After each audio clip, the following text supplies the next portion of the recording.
Hey guys, welcome back. Today we are going to be hanging out here on my deck and we are going to be talking about my top 10 favorite fall flowering perennials. Fall is right around the corner. In fact, this morning I actually had a sweater on and I was just telling myself like, is this the beginning of sweater weather? Which I'm a little bit in denial because I love summertime, but I also love fall time. I just think fall brings another element of romance into gardening, which I really enjoy. But just because the temperatures are cooling down, that doesn't mean your flower power game has to. So today I wanted to give you my top 10 picks for perennials that flower all the way through fall time, some of them even into the frost time. And one of the things I also want to talk to you guys about, and something for you guys to keep in mind when you're thinking about fall perennials, is looking at plants that perform better in cool weather. By selecting fall flowering perennials that prefer the cooler temperatures, obviously those are going to perform better in your garden this time of year. You also want to look at something that has a long bloom season. So just because you might see some perennials right now in your garden centers that are blooming, but make sure you check the tags and look for ones that are going to bloom again all the way until the end of fall time and into the winter time, because that is going to give you that long fall color. So again, just because we are slowing down a little bit in the garden, it doesn't mean that we still can't plant beautiful flowering perennials that are going to add interest all through fall and carry us up into the winter months. So let's just jump right in and talk about my 10 top picks. Starting out strong are going to be asters. Now these are a flower that bloom from midsummer all the way into frost. Asters are daisy-like flowers that come in shades of purple, pink, and white. They're great for adding late season color and attract pollinators like bees and butterflies. In fact, I always see little butterflies on asters. I tend to lean more on the purple side. I think asters, again, they just have that daisy-like character to them, and having a purple one, especially like a soft purple, I think just adds a little bit of coolness into the garden, which ties in with that cooler weather that we're starting to get. And these can take full sun to part shade, so they're pretty versatile. They like a well-drained soil, so there's lots of opportunities to plant them in your garden. Next up, we have Chantha Mums, also known as mums, and these are probably flowers that you're starting to see at your local garden centers, big box stores. They're kind of a fall staple in our garden and also in our containers. They come in yellows and reds and oranges and pinks. But one of the things I want to start incorporating in our garden next year are going to be some of the older varieties and some newer varieties that people are breeding. These are ones that are being used as cut flowers. I think they're so striking, and I'm upset that I don't have any in my garden today. But mums are really easy. They take full sun. The more you deadhead them, the more they're going to bloom. And again, they kind of start blooming like mid to late summer all the way into fall time. And don't think that the varieties that you're seeing now or that we're probably really used to again at garden centers or big box stores are the only varieties out there. I encourage you to do a little bit of research. In fact, I will link an article down below in the description box about some of these beautiful varieties that not a lot of people are talking about, and I think they just deserve, like, I don't know, they deserve a lot more attention than they're getting. So I am excited to start incorporating more into our garden. I think it might be a little bit late for me to get my hands on some of these other varieties that I'm thinking about, but next year for sure, I want to make sure I kind of plant them and tuck them away in our garden. Next up, we have Japanese anemones, which I think some of us have a love-hate relationship with them. I really love them. I think they're such beautiful flowers. One of my neighbors has them and she just cannot get rid of them quick enough. Like they spread like crazy for us here in the Northwest. So that is something to keep in mind depending where you are. I think they can spread pretty wildly, but they're such a beautiful flower that it's something that I wouldn't mind just popping up everywhere in my garden. They are going to bloom for you late summer to early fall. These just are such graceful plants. They produce large white, pink, or even lavender flowers that just kind of add an airy feel to the fall garden.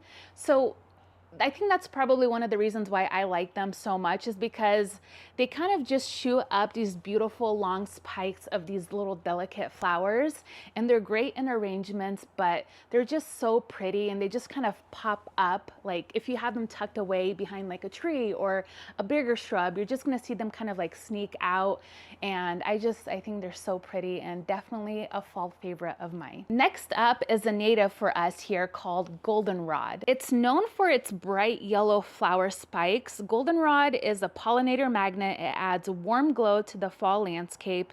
It will take full sun and average water, and it also likes a well-drained soil. One of the interesting features that I like about this perennial is that once they're done blooming, they have these little fluffy seed heads that I think just add like a little bit of softness to a fall garden. So if you can mass plant them somewhere, I think that would be really, really beautiful. But they're underrated, but I think they deserve more attention as well, just because they attract so many bees. The bees tend to go for them so much. And again, being native, that's always a plus to have in our garden. So keep an eye out for that perennial next time you're at your garden center. Next up, we have Coreopsis, which again is another garden fall staple in my opinion. The reason why I like Coreopsis is because they are super low maintenance. They have just the most beautiful bright yellow daisy-like flowers that bloom continuously throughout falls. And they're kind of that flower that you kind of forget about until they start blooming, and then you remember why we plant them and why we love them so much. They just pack such a bright color for like little flowers that they are. And again, they just have that daisy-like shape to them, which I am just so attracted to in a perennial. So I don't know, I think these do really well in a drift in your garden.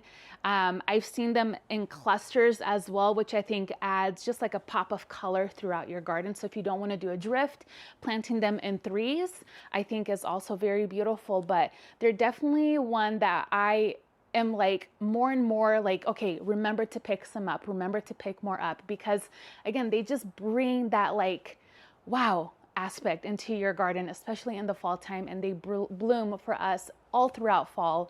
So Coreopsis, definitely put that on your list. Next up are going to be two grasses that I love and adore, and I've grown in my garden, and I made a mistake by gifting them to one of our friends when we were replanting the front. And now I'm kicking myself, but it's okay because I am going to go pick some more up and plant them, because grass is such an important element into our garden, especially in the fall time. And you might not think about grass as a flowering perennial, but they actually are, because they shoot out these little spikes of these little flowers, they're little plumes. So technically they are a flowering perennial. So there are two that I want to highlight that I absolutely love and adore. The first one is going to be a Miscanthus Little Miss, and it is such a beauty. In the springtime, they're this beautiful lush green foliage that slowly emerges into this beautiful brilliant carmine and purple tones in the summertime, and into the fall it just intensifies even more. Now I think these look beautiful on their own, but I prefer them in a drift or as a hedge, just because it adds a little bit more oomph to the stature of these grasses. Their plumes are so beautiful. They have kind of like these earthy tones, color with like a little bit of black spots at their little seed heads, but it's just one of those grasses that I think look beautiful in any garden. And once again, grasses are so important to just the overall look and feel of your landscape. So if you don't have grasses, I highly recommend you think about adding this one into your landscape if it can tolerate your zone. And the second grass that I wanted to talk about is mullygrass, which to me reminds me so much of a mimosa tree. It's such a beautiful grass. One of the other reasons why I love this grass is because although it has a little bit of an upright structure, it also slightly arches, which again just adds a lot of softness into your garden. One of the great things about this grass is it's an improved variety that holds its plumes and foliage longer than the average. It's an easy perennial grass with vivid plumes emerging in the late summer to fall time. Again, it just, when I see it, I think about mimosa trees. It just has this cloud-like structure to it. It's just so soft and delicate and girly, and I have a couple of spots in my garden that I want to add it, but it's such a beautiful grass for you to consider for your fall autumn garden. Next up is Sedum Autumn Joy, which doesn't even need an introduction. I think it's a favorite amongst so many of us. It is one of the most beautiful flowering perennials, period. So this sedum blooms late summer into fall time, and it's just one of those perennials that stop me in my tracks every time I see it. Like, I immediately stop, look at it, and admire it because it's just that beautiful. They produce the sweetest clusters of star-shaped flowers that start as pink and mature to a deep copper as they age. Its succulent leaves provide year-round interest, even in the wintertime. They thrive in full sun, they're drought tolerant, and they prefer a well-drained soil. And one of the biggest reasons why I also love these is because they make such a beautiful cut flower. I cannot get enough of these sedum. In fact, there was one year where I was making an arrangement for my friend's Thanksgiving dinner, and I remember just like on the hunt because I didn't have any in my garden, just calling florists like, do you have it? Do you have it? Do you have it? Because it's such a beautiful flower. It looks beautiful when it's blooming, but I also enjoy using it in arrangements once it's done blooming and it has that coppery seed heads. It's just such a stunner, and I think everybody should grow this in their garden. Next up, we have Verbina, which is one of my absolute favorite flowers to grow in the garden. One of the things that I love about this Verbina is that it blooms from summertime all the way into frost. It is such a beautiful performer in our garden. One of my favorite cut flowers. I plant it and I forget it. It doesn't require my attention at all. I don't even deadhead it. I just let it go and it looks beautiful all season long. I love this perennial so much. Not only does it bloom from summer all the way through fall, this plant is a favorite for adding height and movement to garden borders and wildflower style beds. In fact, I just like to tuck it in where I can. The slender branching stems of Verbena rise above most plants, creating a soft meadow-like effect, while its flowers attracts so many pollinators like butterflies and bees. In fact, when I walk by the ones planted in our front garden, I always see bees and butterflies on them. It's definitely a perennial that I want to add more into our landscape, especially because I plant things pretty tightly, especially our trees. But because of its, again, slender stems that just pop up, it just kind of peeks through wherever it's planted. And because it trumps so many of our other shrubs, no matter where you plant it, really, it's going to come out and stand out and just add that pop of color for you. Again, super low maintenance. It adds so much color into your garden. It attracts the pollinators. It's a great cut flower.